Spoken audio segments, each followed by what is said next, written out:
I am joined by the Organizing Secretary of the All Progressives Congress APC in Lagos State, Adewale, for discussion on the inauguration of the president-elect, which is less than 4 days away, as Tinubu promises not to disappoint Nigerians. Thank you very much for joining us this evening, sir. Thank you for having me.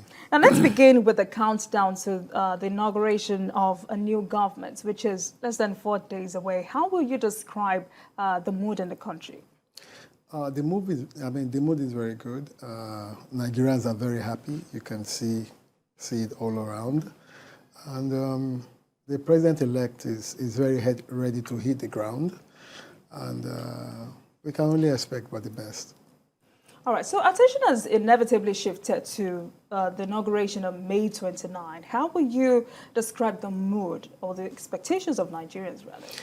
Nigerians' expectations are very high, extremely very high.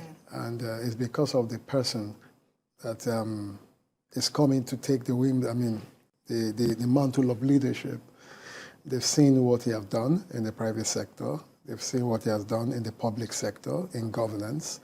And they know what he's endowed with. And if you ask anybody, the first thing they will tell you is that he knows how to bring heads together and work with a perfect team in order to achieve a purpose. They will tell you that he's someone that walks the talk, he walks with a plan, and he demonstrates how he's going to achieve his purpose. So these have driven the expectation of people that as soon as he gets in, definitely things will begin to change for good. All right, so I mean, you know that some people are still miffed about the result, or rather the outcome of the presidential election. What message do you have for such people? It's bound to happen. It's bound to happen when a democratic dispensation. The society is not a monolithic one. People will come up with a divergence of views and opinions and all of that. But what matters more is the majority view, as it is enshrined in the democratic system, with definitely pivotal within the system. And as it is now, I can only enjoin or appeal to people that let's all come together in order to work for Nigeria, to see a Nigeria that will meet all our whims and caprices. You can also hear from the statement of Mr. Dangote when the refinery was commissioned, that he tried to bring it upstream at several states in the country. But Lagos State attracted him more because of the free trade zone that Asiwaju has created. And that befit his company. And many companies, of course, took advantage of that. And the blueprint that he put in place in Lagos and that have been reinvented by successive governors of Lagos is an attraction for not only investment, but investors all around. And the same ingenuity is taking it to the center point, whereby he will galvanize all the potentials embedded in every state of the country. During his campaign, he did say at every state that I am not coming to invent something new. I'm only coming to bring out what is given to you by God as your mainstream that will benefit our people, and of course will put your various enclave into the center of excellence. So basically that is what he's going to do. He's going to reinvent the will of people, their hopes, in accordance with the Renew Hope document, so that the people themselves will transform their various space and see what those space can attract and become for them. So, Asiwaju Bola Tinubu has promised not to disappoint Nigerians. How confident are you about his ability to live up to expectations? I'm not in doubt about his ability. If you go back to 1999, pre-1999, how Lagos was in terms of infrastructure, in terms of security, education, and all whatnot, he met a state at almost comatose. And he was able to work with the team. He didn't import teams from anywhere. He was able to work with the people of Lagos, lovers of Lagos, to improve Lagos. And today, Lagos is said to be the 5th largest economy in Africa. And with the new players that have come into the economic space of Lagos is going to move from fifth to perhaps the second and the third. Thank God for President Buhari also. He did sign a law that enables Lagos state government, local government individuals to come into the energy sector to play their part. This is very important. In year 2000, Ashwaju tried to create an independent power supply for Lagos, working with Enron, if you remember the company Enron then. But again, it was frustrated by the PDP-led administration. If that had been allowed to come to play, to come to being, by now Lagos would have been selling energy not only to Nigeria as a whole, but other African countries. And that would have improved industrialization in this country. And Lagos would have become a hub, an industrial hub for not only the country, but for the whole of Africa. You understand? And these are some of the mastery of Asiwaju that is going to bring on board. And when you have that, with his political will, which he has used to attract a lot of investors all over the world, knowing fully well that he has the capacity to bring everybody together. And he has also promised incentives. A lot of businesses just require incentive, change of laws, policies that will attract them. So these are the master stroke, changing of policies, reinventing policies, giving incentives. These are things that will change our communities, our societies for good. So let's talk about governance and some of the tasks ahead of the president-elect. One critical issue is revenue shortfall, which is critical amidst national debt. How do you think it should address this, or how do you think it should get the needed revenue to implement its policies? The revenue points are all over the country. What you have is leakages. In Lagos State, then, there were lots of leakages. Asiwaju had to improve on the LRS. He brought strong-willed individuals to help in the LRS, and he deployed technology in the LRS. And today, the LRS has become a very good tool to generating income for the government in order to carry out its function in Lagos. And the head of LRS at some point in Lagos State was also taken to the federal, Mr. Fowler. And Fowler was able to improve on the FIRS capacity to generate revenue. And you saw what happened during the COVID and during the oil fall and all of that. The revenue generating capacity of the country came to close the gap, because at some point the oil money was not coming as it should come. The rate in the international market did go down. So we were relying more on revenues that were generated.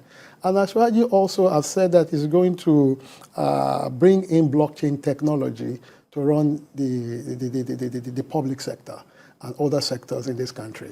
And by the time you do that, you're bringing high-wired technology into the system. This will help to curb leakages or block the leakages totally. And when you do that, your revenue will increase. There are some other revenue point sources that the country is not readily looking at, especially the ocean economy and some point of agriculture and the extractive industry. These areas are also going to be, looked into critically, and will take advantage of the possibilities that are there. All right, so as we speak, many Nigerians are of the opinion that national unity and inclusion is paramount for the country at the moment. How do you think the incoming administration should handle this? For you to harness national unity, you must allow the people to discuss. Asiwaju is used to discussion. He's used to bringing people together, brainstorm and all of that. There will be platforms where people will have to engage themselves, especially as it concerns our federal character, concerns our well-being as a people, concerns the Constitution and other areas of interest. So definitely people will be allowed to vent. And within that ventilation, there's going to be a denominator, a common point where we all agree on ways and manners to move this country forward, especially in the National Assembly. Remember that he was once a senator, so he understands robust discussions and all of that. And definitely, we're going to see a National Assembly that will be full of steam, full of discussion, and full of people's participation and all of those things. So, Mr. Adewale, a critical section of the population is the youth who seem bitter with the state of affairs in the country. What do you think the president-elect should do to assuage their feelings? As you have said that you can't remove youth participation in governance. I'm a living example. I was in my 27 years of age when I started aspiring to become local government chairman in Nigeria. But because of the constitutional debacle as at then, that you must be 30 before you can contest to become a chairman of local government and all of that. So it helped to support, to achieve my dream as at then. And at the age of 33, I became the chairman of a local government in contemporary Nigeria and all of that. And if you look at people that surround him, there are more of young people in his business, in his political affairs, and all of these things. They are not just PAs and what have you. They are people that really drive his system. And he has also said that the youth and the young people will take about 30% in his cabinet. And of course, women will also have a lot of roles to play. And he also believes in tech, science and tech. He has said that he's going to support creation of more hubs, and of course, investing massively in education and all of these things. So these are primarily things that will assist the youth to reach to their heights. All right, I get that. But despite challenges facing the countries like political and economic problems, how confident are you about Tinubu's ability to effect national redemption? Well, if you want to really see someone's ability, you look at things that such a person has handled in the past. He's not coming with a very utopian ideology that I can do alone. He's also showing you what he has done. If you look at ExxonMobil, when ExxonMobil was still at the bookshop house in Broad Street, ExxonMobil was a tenant in that infrastructure. Ashwaji was able to help the company block leakages to the extent that they can build and own their infrastructure, to the extent that leakages within that system was blocked and they started making huge profits. It was also able to reinvent a lot of their structures to the extent that it created more jobs and all of that in the private sector. When it came into the public sector in governance, it created more agencies. These agencies also created jobs for youth and all of those things that led to the increase in the revenue generation of the state. And these revenues were deployed, you understand, to running the government and increasing the base of the government potentials. These are things that he's also going to do at the federal. When he left as governor in 2007 and all of that, he sat back to actually reflect on the country. That is why he will tell you that it took him about 30 years to prepare to become the president of Nigeria. So within that long gap of time, he was able to see everything very well as a player and as an outsider, and someone who also have helped to create and push people into different spheres of government strata and economic stratum. So he has actually put people all over the place, not only to help to develop themselves, but again to get feedback of information on how this country can be run.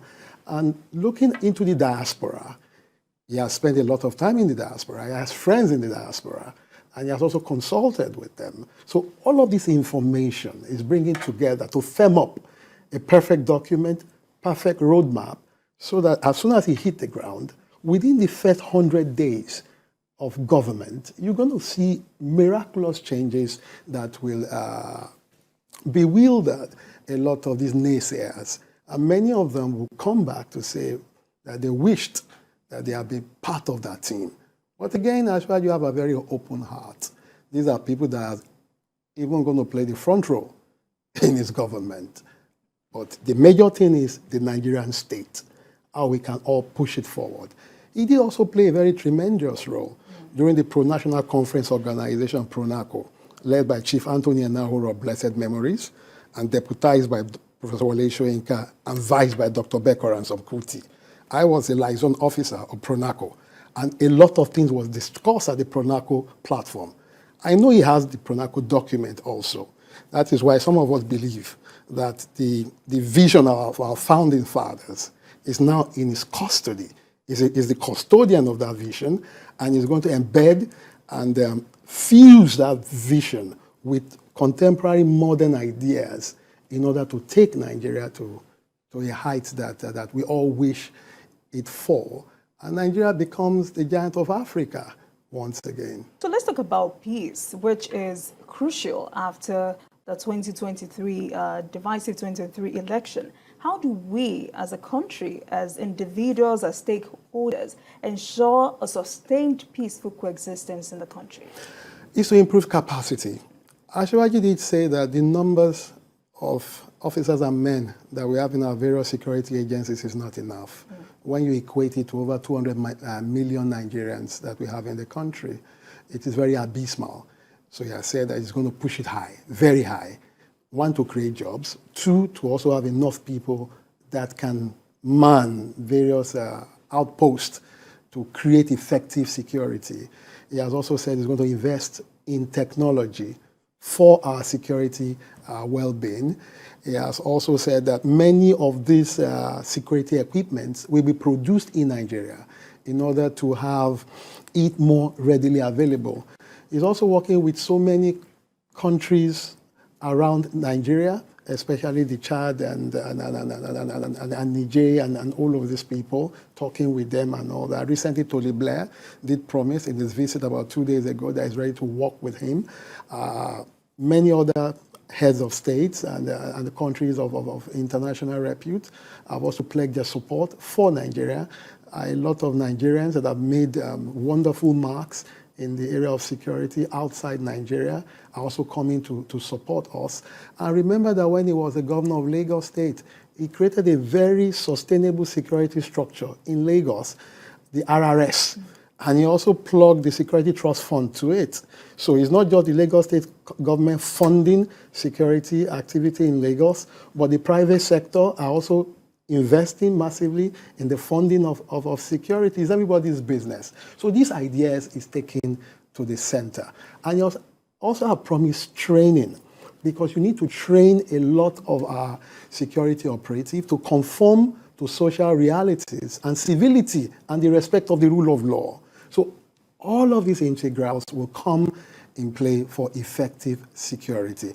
Remember that he also started the regional integration in the Southwest that led to the Amotekun and all of these things. Way back, they have envisioned it. He believes in state policing and all of these things. So many of these things will be reworked in our Nigerian constitution to create fiat for many of these things to come upstream. All right, so let me rephrase my question. You know, with the kind of election we had, a very divisive one, how do we as Nigerians ensure a sustained peaceful coexistence amongst ourselves? It's just to opine on the rule of law. As long as we opine on the rule of law, we're going to have a perfect system that we deserve. And I must commend INEC for bringing in the beavers. And the beavers also need to be improved on. There is a room for a lot of improvement. And you can see a lot of youths coming to own their voting rights. And the participation this time around was high. And the activity was very high. By the next election, we are going to see more activities around our electoral system. I'm looking at a system whereby people can vote from their phones. Everybody don't have to go down to the polling unit to vote. I'm looking at a system whereby diaspora voting will come into play, a system where you can mail your vote and all that. People have seen now that you stealing ballot boxes, using funds and all of that, but there was no fund to spend. The funds were all locked up. So your popularity, you understand, came into play, and more of these things will be seen. INEC itself have to bring in more beautiful laws. The civil society have a lot to do. They also need to come up with a good memorandum submitted to the National Assembly as sponsor bills so that we can all rework our electoral system to conform with the realities of today. All right, so we have off-cycle elections in November. What do you think INEC needs to do to further, get the trust of Nigerians? INEC need to learn from areas where they have noticed gaps. Learn from those areas, try to close the gap, bring in more people to participate pre-elections, organizing discussions, organizing debates, increase the awareness of the election that is coming. And the civil society also have a lot to do, getting down to the community-based association in order to bring more political education to our people, for them to know that you have a civic responsibility. It's not about INEC alone, it's about the people, right? And when all of these things are put to bear, definitely things will go well. Then the security operatives too must be very professional in their conduct. And people must bring information before it gets to a flashpoint so that security operative can nip it at the bud. Security operative also have to ride more on gathering of intelligence. We need to invest massively on intelligence gathering so that as soon as people are concepting these ideas of carrying out Luciferic activities, then they zero down on them, do the needful, and guide the process. All right, so let's talk about another critical decision the country needs to make, which is the leadership of the 10th National Assembly. How do you think this needs to be handled to avoid crisis for the incoming administration? It's just understanding. It's understanding. I mean, it is very right for the National Assembly to own their system, right? We have a separation of powers and all of those things. They need to lobby more, discuss with themselves more, and talk less to press. The more they do, they talk less, because you're talking about things that can increase temper, right? Within their space, there's something called boardroom politics, closed-door politics. They need to discuss more. So let's see the outcome, that you just come in to bring out some information that are not totally germane or totally important, to the extent that you start creating feuds all over the place. So the more they do this, the more they lobby, the more they discuss with themselves, they can come up with something very good for the Nigerian state. All right, so we've seen some of these contenders who have refused to step down for the party's preferred candidate. Do you think this is right in any way? You must understand that the party is the platform. The party has a program. You all went to campaign on the program of the party. You're not going there as self. So if the party have called all of you to come before it, tell us the reason. You see, there's something called microcosm politics. The party will call all of you. Everybody wants to be speaker. Everybody wants to be president. Everybody wants to be governor. You first campaign to your party, right? Because at the end of the day, the party will give their strength behind you, and everybody comes out to campaign for you. The party is not one person. The party is everybody within that caucus. So you go there to convince them. If you convince them rightly, right, they stand behind you. Then everybody goes forward to meet with the opposing party. But if you go as an individual, it is very high that you are bound to lose that competition, because the strength of the party will not be with you. The party does not just zero down on an individual. The party zero down after listening to everyone's interest on the reason why you want to lead us.